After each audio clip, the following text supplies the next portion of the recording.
So 8.7 is about inverse variation. So direct variation means that there is a direct relationship between two variables, or proportional relationship between two variables whose ratio is constant.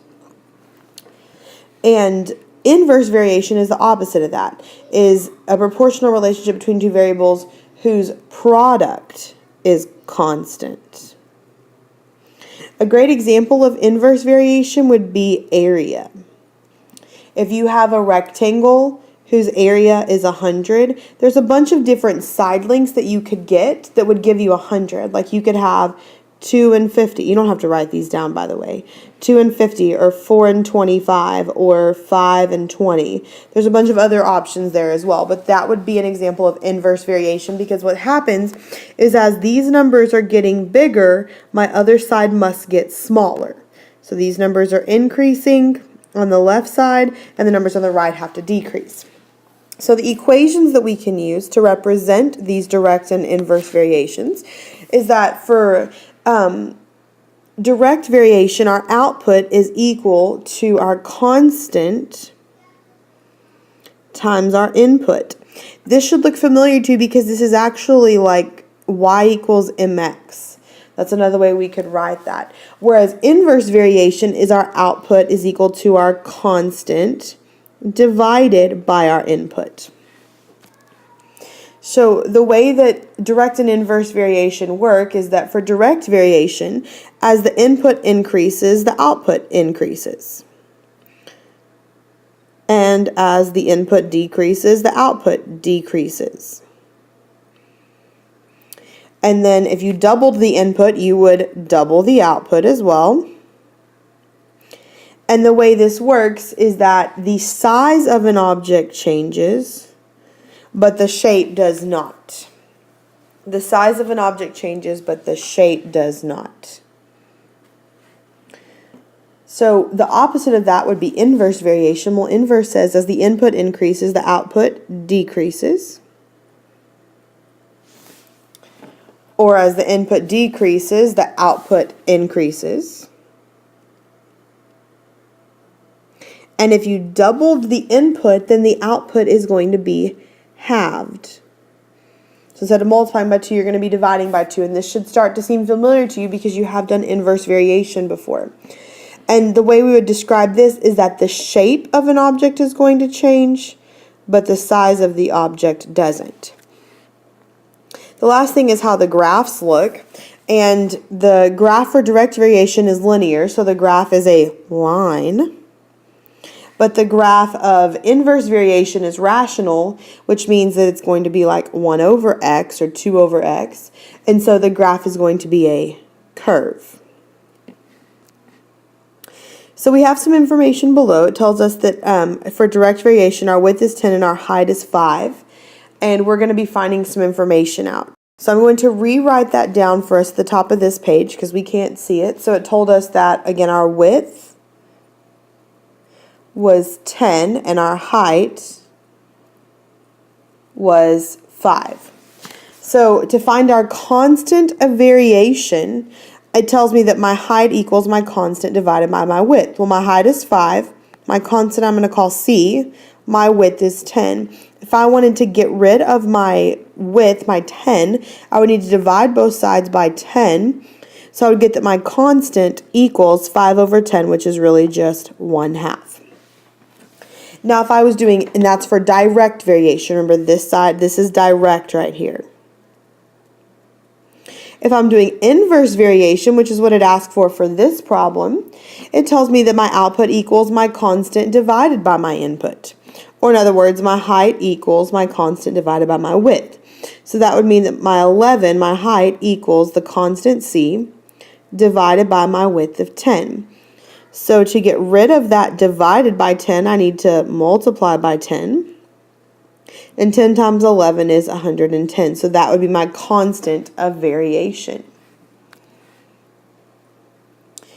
For inverse variation, it gives me a similar problem. It asks me to find the inverse constant of variation. Well, it's like the one we just did, where our height is going to equal our constant divided by our width. So that means 7.5 equals our constant divided by 10, I'm going to multiply both sides by 10. So our constant would equal 75. And our last one is another direct variation. So for direct variation, my height is equal to my constant times my width. That's like this one up here in the top left corner. So that means my height of 3 equals my constant of what we don't know times my width of 3. To get the constant by itself, I need to divide both sides by 3. And my constant equals 1. So I would probably write this down if it were me, that for direct variation, to find the constant is equal to the output divided by the input. And then for indirect variation, the constant equals the output times the input. So for indirect, you multiply, and direct, you divide. So moving on to the checkout. Well, the question just asks us to find the value of the constant in the equation. So because this is a line, that means that this is a direct variation. So direct means I divide. We just talked about that. To find our constant, we divide. And it's our output divided by our input. So direct equals output over input. We could also write that as our y over our x. That's another way we could write that. So if I wanted to find my constant of variation for problem number 1, all I have to do is pick a point, doesn't matter which one, and divide y by x. Well, I'm going to do it with all of them. So I'm going to do 8 over 4. 8 divided by 4 is 2. I'm going to try it with 3.5 and 7. I just want to see if I get the same thing. 7 divided by 3.5 is 2. I'm going to do it with the next one. 6 divided by 3 is 2. And I'm going to do it with our last one. 2 divided by 1 is 2. So every single time I got a constant, my constant of variation was 2. So that's the answer to this problem. Now again, you don't have to do it every single time. You just have to decide whether you're going to multiply or divide. So if I look at question number 3, well, this is a curve, so that makes it indirect. And that means I need to multiply my input times my output, which I could also write as x times y or y times x. So if I wanted to find this constant of variation, all I have to do is multiply. 2 times 20, which is going to give me 40. Now I'm going to go ahead and do the next one. I want to see if it works every time. 5 times 8 gives me 40. 10 times 4 gives me 40. And 25 times 1.6 is also going to give me 40. So my constant of variation in this case is 40. So number 5, I need to find my constant. It's direct, so I'm going to divide. I'm going to pick this ordered pair. So I divide my y, which is 1, by my x, which is 4, and I'm going to get 0.25. That would be my constant of variation. For number 7, it's a curve, so I need to multiply. So I'm going to pick this point. 5 times 2 gives me 10. So that would be my answer. Number 9 is a curve, so my constant of variation, again, I'm going to multiply. Doesn't matter which one I pick. I'm going to do 15 times 2, which is going to give me 30. So just to review, if it's a curve, to find the constant, you do y times x.